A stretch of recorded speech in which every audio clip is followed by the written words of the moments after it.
going to turn our attention to Sister Dean, and Sister Russian is going to assist her this evening.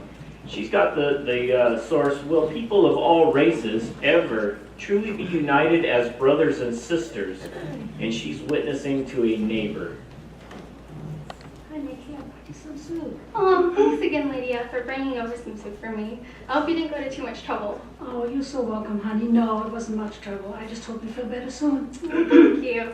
Well, since you're here, I wanted to ask you what you thought about the memorial that you went to with me a couple weeks ago. You know, it was so different than what I'm used to. And there was so much information and it's a lot of people. And speaking of people, you know, I looked around and I noticed so many different nationalities. At my church, I'm German, you know, so all of us are German. So with you guys, there are so many different cultures. Yeah, it is true that we do have many different types of people with different backgrounds. And something I have read recently just shows how unique this really is. This was written about an international gathering of witnesses from 123 lands in New York Times. And here, it takes a part of the newspaper. And here it says, the witnesses impressed New Yorkers not only with their numbers, but with their diversity, their racial unself-consciousness, and their quiet, orderly behavior.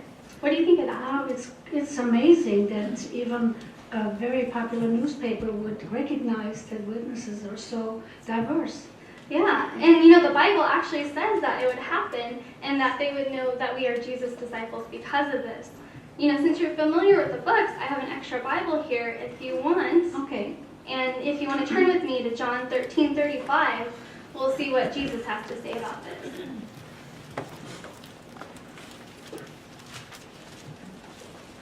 So John 13:35, it says, Jesus is saying, by this all will know that you are my disciples if you have love among yourselves. Okay, I see. Well, it does make it clear now that brotherly love with no discrimination is important. It makes me think that perhaps not too many religions are big on diversity. You know, it is a shame to say that many religions today seem as though they tend to stick to their own nationality, and they don't view everyone as being brothers and sisters if they're not from the same church or even from the same country. It's actually one of the most important commandments to keep. You mean a love for every races is a commandment and it's important to Jehovah, to God? Yeah, absolutely. Let's look at Luke 10:25 through 28. And if you like, you can read this one for me.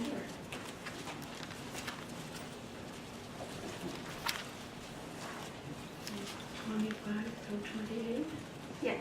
Now look, a certain man versed in the law rose up and tested him out and said, Teacher, by doing what shall I inherit everlasting life? He said to him, What is written in the law? How do you read? In answer he said, You must love Jehovah your God with your whole heart, with your whole soul, and with your whole strength, and with your whole soul, mind, and your neighbor as yourself. He said to him, You answered correctly. Keep on doing this and you will get life. Now, did you notice in these passages, Jesus said that in order for us to gain everlasting life, we need to love Jehovah with our whole heart, whole soul, whole strength, whole mind, and to love our neighbor as ourselves? And to compare our love that we have for Jehovah to that of our love for our neighbors, don't you think Jesus was trying to show how important it was to love one another despite racial differences? Yeah, most definitely. I can really understand now why I saw so many different people here. And it's really comforting to see the love between the people. Yeah, it really is nice to be able to enjoy such love with everyone. And in fact, you know, a lot of them were asking about you. So if you want, you can carpool with me Sunday and go together.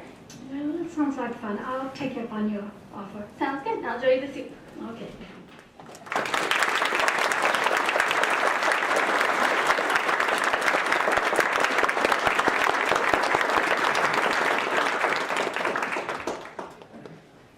Excellent job this evening, Sister Dean. We certainly appreciate the effort that went into it, and it came across really nice. Again, we look forward to many more talks from you in the future, And you've got that certain relief on you now, don't you? Now the part's over. I know there's always that anticipation that kills all of us. I feel that every day I walk off the stage when the school's over. I know what you're feeling. The one thing that really stood out to me this evening in Sister Dean's part, and it's something that we all do well to manifest, is to be able to put warmth and feeling in our heart. You know, when we're talking to others, people, by our expressions and our words, can tell if we're really concerned about them or not. And I felt that with Sister Dean when she was talking to her neighbor. It not only showed in her voice and the way that she expressed it herself in doing so, but also in her face. She showed that she was interested in Sister Russian, which was her neighbor, you know, and what she was saying and how she was feeling. And that's such a key thing, isn't it? It's so important for us to be able to master, is to be able to have that, because that shows that sincere interest in that individual, which is going to draw them to us rather than repel them. I mean, imagine if she didn't have the concern, or she was like, hey, thanks for the soup, you know, or gave some really short responses to it, then the conversation would have ended, you know. But by being that, showing that warmth and that emotion that you did toward her, you were able to continue the conversation, and she was able to open up, and then you got her coming back. Maybe we'll see her on Sunday. That would be good to see, wouldn't it?